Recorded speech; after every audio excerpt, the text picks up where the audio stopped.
my name is Rosie and I'm so happy to have you here on this video.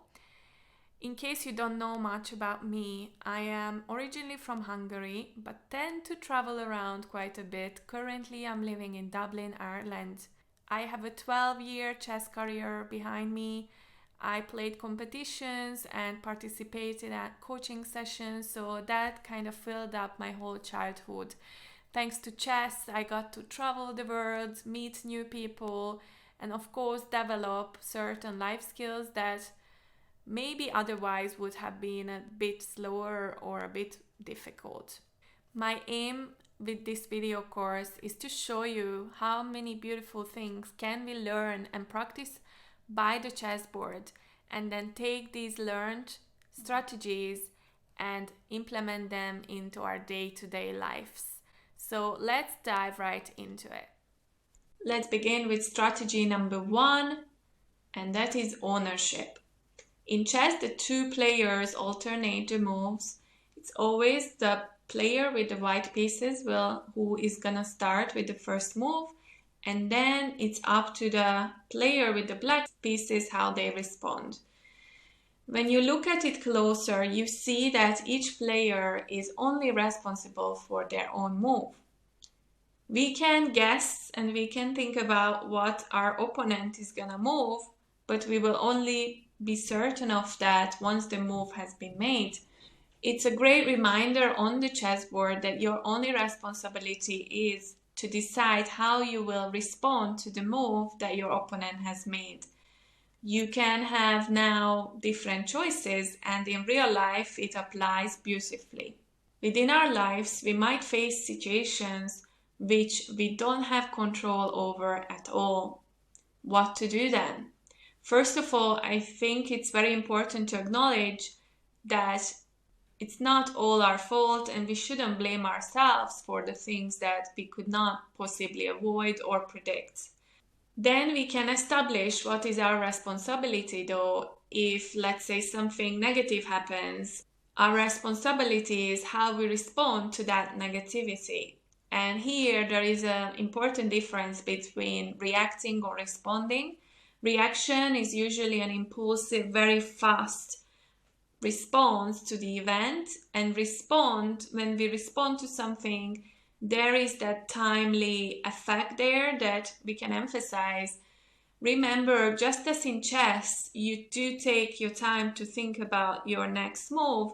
In life, we should also think about how we can actually go forward from that certain situation. It's okay to take our time and think and not react straight away out of anger, out of frustration. Because when we do so, sometimes we say things or do things that later we will regret. Strategy number 2 is effective planning. I'm sure if you heard the word chess and the game of chess, you must have thought, yeah, planning is gonna be part of the game, and it absolutely is, but it can actually make or break the game depending on how effective your planning is.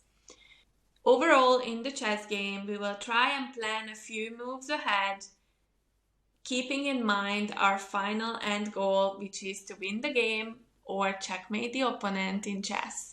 What if, though, if the opponent does not play according to our plans? As we established with the previous strategy, we will only be certain of our opponent's next move once they have made the move. What if they make a move that is completely out of the blue and surprises us and actually possibly even destroys our planning a bit? Then a smart chess player will analyze their current situation, and they will either make modifications on the plan that they already created, or they might consider it would be best to start a completely new plan and a completely new strategy towards leading ourselves to win that game. I believe this strategy and this learning curve is implementable into real life actions beautifully. Sometimes in life things don't go according to our planning, and even events happen which are completely outside of our control. Now, mentioning 2020, I'm sure everybody will associate to the same thing. Here we have multiple choices. Some people might feel like they want to stick to their original plan and everything that they were planning for the year because they really, really want to achieve it. But the more they grab onto it, they can realize that that plan actually doesn't work anymore. And it's important to consider to either make changes to that plan or create a brand new vision for the future. And therefore, when creating this brand new vision, it might feel a bit scary, or you might feel like, oh, I just wasted all this time thinking about that other possibility. To bring you an actual example, we are really young when we choose which university studies we would like to pursue. And sometimes it might happen that you spend 3 years at a course, and after finishing the course, you realize that you really dislike the topic you just learned. You don't want to work at that job. So there you have a choice to make. You can either proceed with the same plan and possibly be unhappy for the rest of your life, or you can decide to do something completely new, outside of your comfort zone, yes, but very beneficial to your future. So you might be able to start a brand new course and maybe work on the side, or just start a new job in a completely different field. You might ask yourself, yeah, but have I wasted all this time on this 3-year course beforehand? But no, it's never a waste of time. I truly believe that every experience leads us to a certain lesson learned.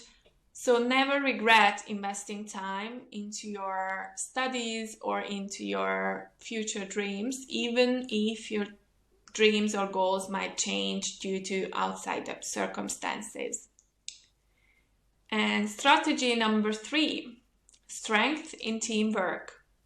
Teamwork is one of a big buzzword when we think about applying for jobs and the interview. Usually interviewers enjoy hearing you say, I'm a great team player. There is a reason why. And in chess, even though you are moving your own team of pieces, and it's a one person show, or sometimes there are team tournaments too, but let's consider just one chess game, one person show. But all the chess pieces are your team, and if you know how to work them together, you can accomplish fantastic results in the chess game. Working together through coordinated chess moves so that the team can then effectively attack or defend depending on what is our current strategy. For example, in chess, each chess piece has a different point value attached to them. For example, the queen has 9 points while the pawn has only 1 point. We have 8 pawns on the chessboard with each color, so the pawns are really, really useful for protection and even assisting other pieces and make sure to create a strong defense around our king. While the queen is a fantastic attacker, and we will always try to keep it on the chessboard as long as possible to then hopefully checkmate the opponent. But each piece has their individual strengths and weaknesses, and it's important to consider these when maneuvering your pieces together. In life, again, it comes in beautifully where we can learn that each person you meet in your life will be unique with different strengths, weaknesses, different personality traits. And it's important to consider all these when you decide to work with others, or you create a team, or even just amongst your friendship group. We know that behind every successful person, organization, or company, there is a great team.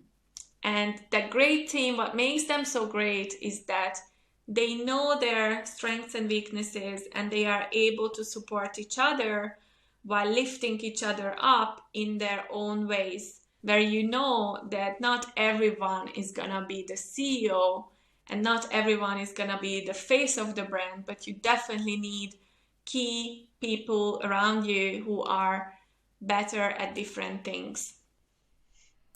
I hope you enjoyed my 3 favorite chess strategies that I presented to you today. Of course, there are many more, and I'm very excited to create more content around this idea and the topic and help you learn a bit more chess while we are also learning life skills and practicing some of the decision making, some of the logical thinking, creativity that comes naturally by just learning chess. If you enjoyed the video and you feel like one of your friend or family member could also benefit from it, please guide them to my website and I will make sure to show you more content like this within the monthly newsletter that you just signed up for. For more content from me, you can browse a bit my social media channels. You will find me at clonerosy on Instagram, YouTube and Twitch. Thank you for watching and see you in the next one. Bye!